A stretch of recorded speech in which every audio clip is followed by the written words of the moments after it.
ಚಿನ್ನಸ್ವಾಮಿ ಕ್ರೀಡಾಂಗಣದಲ್ಲಿ ಕಾಲ್ತುಳಿತ ಪ್ರಕರಣದಿಂದ ಎಚ್ಚೆತ್ತ ರಾಜ್ಯ ಸರ್ಕಾರ ಬೆಂಗಳೂರು ಹೊರವಲಯದಲ್ಲಿ ಅಂತಾರಾಷ್ಟ್ರೀಯ ಮಟ್ಟದ ಕ್ರೀಡಾಂಗಣ ನಿರ್ಮಾಣಕ್ಕೆ ಮುಂದಾಗಿದೆ. ಇವತ್ತು ಸಿಎಂ ಸಿದ್ದರಾಮಯ್ಯ ಹೊಸ ಕ್ರೀಡಾಂಗಣ ನಿರ್ಮಾಣಕ್ಕೆ ಶಂಕುಸ್ಥಾಪನೆ ನೆರವೇರಿಸಲಿದ್ದಾರೆ.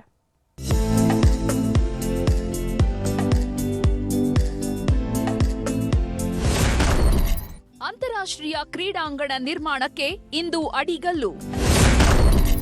ಆನೇಕಲ್ ಬಳಿ ತಲೆ ಎತ್ತಲಿದೆ ಅತ್ಯಾಧುನಿಕ ಕ್ರಿಕೆಟ್ ಸ್ಟೇಡಿಯಂ. ಬೆಂಗಳೂರಿನ ಹೃದಯ ಭಾಗದಲ್ಲಿರೋ ಚಿನ್ನಸ್ವಾಮಿ ಸ್ಟೇಡಿಯಂಗೆ ಪರ್ಯಾಯವಾಗಿ ಮತ್ತೊಂದು ಸ್ಟೇಡಿಯಂ ನಿರ್ಮಾಣಕ್ಕೆ ಸರ್ಕಾರ ದಿಟ್ಟ ಹೆಜ್ಜೆ ಇಟ್ಟಿದೆ. ಆನೇಕಲ್ ತಾಲೂಕಿನ ಇಂಡ್ಲವಾಡಿ ಬಳಿ ಇವತ್ತು ಸ್ಟೇಡಿಯಂ ನಿರ್ಮಾಣ ಕಾರ್ಯಕ್ಕೆ ಸಿಎಂ ಸಿದ್ದರಾಮಯ್ಯ ಗುದ್ದಲಿ ಪೂಜೆ ನೆರವೇರಿಸಲಿದ್ದಾರೆ.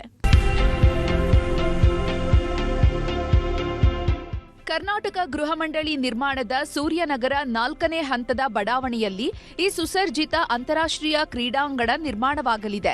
ಇಂದಿನ ಶಂಕುಸ್ಥಾಪನೆ ಕಾರ್ಯಕ್ರಮದಲ್ಲಿ ಸುಮಾರು 1 ಲಕ್ಷ ಜನ ಭಾಗಿಯಾಗುವ ಸಾಧ್ಯತೆ ಇದೆ. ಇದಕ್ಕಾಗಿ ಸುಮಾರು 1 ಎಕರೆ ಪ್ರದೇಶದಲ್ಲಿ ಜರ್ಮನ್ ಟೆಂಟ್ ಹಾಕಲಾಗಿದೆ. ಸಿಎಂ 10:30 ಮನೆ ಬಿಡ್ತಾರೆ. ಅವ್ರ ಕಚೇರಿ ಮನೆಯಿಂದ ಒಂದು 10:30 ಬಿಡ್ತಾರೆ.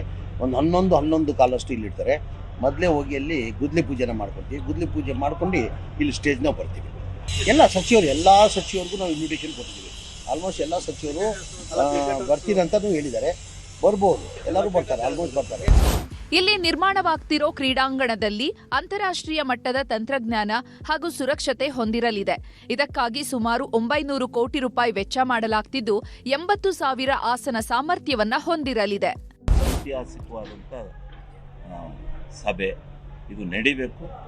ಗುಜರಾತನ್ನು ಬಿಟ್ಟರೆ 2ನೇ 80,000 ಜನಸಂಖ್ಯೆ ಉಳ್ಳಂಥ ಒಂದು ಐತಿಹಾಸಿಕವಾದ ಇಂಟರ್ನ್ಯಾಷನಲ್ ಕ್ರಿಕೆಟ್, ಅದರ ಜೊತೆಗೆ 27 ಏನು ಕ್ರೀಡೆಗಳಿದ್ದಾವೆ ಆ ಕ್ರೀಡೆಗಳನ್ನು ಮಾಡ್ತಕ್ಕಂಥ ಒಂದು ಅದ್ಭುತವಾದಂಥ ಸಾಹಸಕ್ಕೆ ನಮ್ಮ ಸರ್ಕಾರ ಗೃಹ ಮಂಡಳಿ ವತಿಯಿಂದ ಕೈ ಹಾಕಿದೆ.